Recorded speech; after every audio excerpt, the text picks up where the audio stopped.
lo inla kiam ta happy la be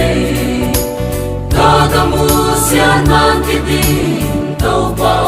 hondamsak-in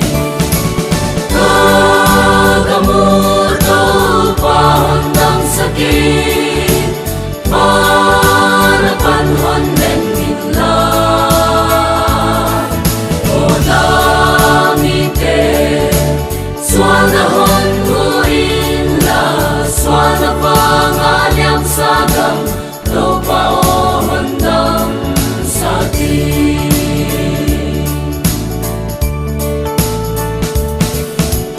Duh-amna neksiatna Angmasialna kidim huaihamna ngen siatnate kihotin lelama ahong Toupa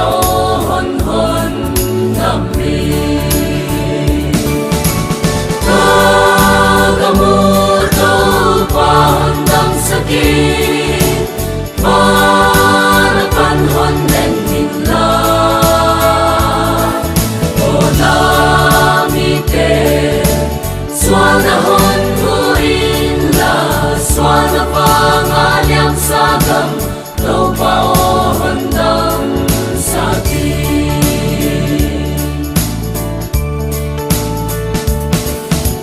Christian gam itisang napin Muan na le nunnog na te Kamuan na onlaw Kithahna pung mulkimna beita Muan na melkilom Nau bangin tulso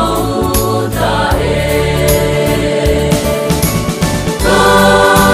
Toupa hondamsak-in Marapan honden inla mite Sualna inla Sualna vang liamsa Toupa hondamsak-in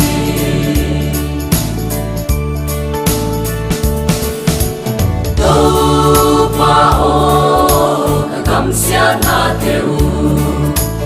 Inale sa ngay na to ahong elay